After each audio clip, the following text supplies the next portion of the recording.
Soyez les bienvenus dans cette nouvelle vidéo consacrée à la formation React.js. Cet épisode 2 va nous permettre de rapidement voir comment est structuré un projet React.js. Donc le projet qui nous a été, je dirais, créé par Create React App, nous allons à peu près voir comment est-ce que elle est structurée et rapidement modifier la page principale pour voir comment les modifications se répercutent dans notre navigateur. Alors c'est parti.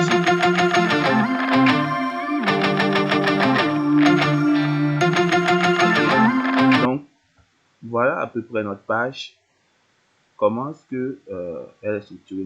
Premièrement, nous avons un dossier Node module.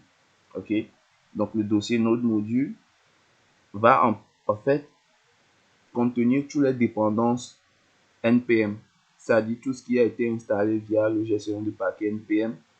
Dans notre cas, hein, puisqu'il y en a d'autres comme Yarn, voilà. Donc toutes les dépendances, lorsqu'on clique dessus, ça ouvre une grande panoplie de sous-dossiers dans lesquels il y a des dépendances npm. Là, ça ne concerne pas directement, on ne va pas y toucher. Voilà.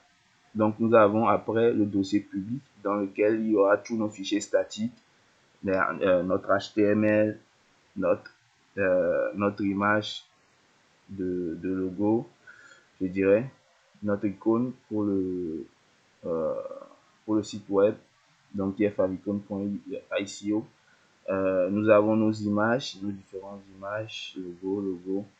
Nous avons manifest.json et puis nous avons robots.txt pour, je dirais, les moteurs de recherche et tous les robots d'indexation de Google et de je sais pas quel moteur de recherche.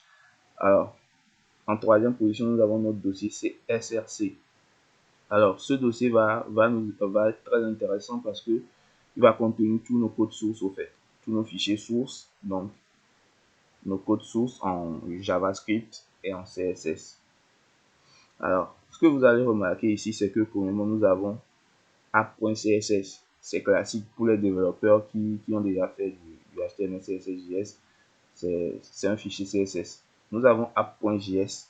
Nous avons app.test.js qui va, au fait, être un fichier de test qui va nous permettre d'écrire des tests automatisés. Pour le moment, nous ne verrons pas vraiment comment ça se passe, mais juste retenez ça. Index.css, index.js et logo, report, web vital et setup. Ces deux derniers sont juste des fichiers de config. Ok, donc logo, juste une image en SVG qui va être affichée sur la page principale.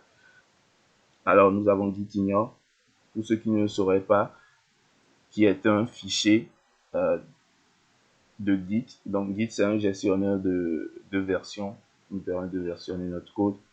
Alors gitignore va simplement nous permettre d'ignorer certains dossiers, fichiers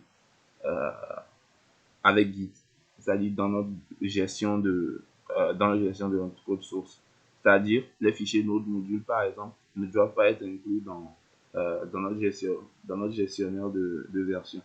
Nous avons packagelog.json qui permet de verrouiller au fait les versions de différentes dépendances. Et nous avons enfin package.json qui va lister au fait toutes les dépendances, mais pas que toutes les dépendances de notre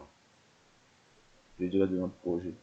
Et nous avons le fichier readme.md qui au fait un peu la documentation, je dirais, de notre projet, comment ça se passe.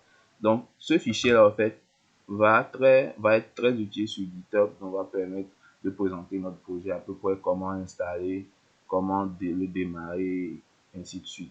J'en pas forcément la documentation de 1000 pages, mais va juste présenter notre projet un peu à la va-vite. Ok.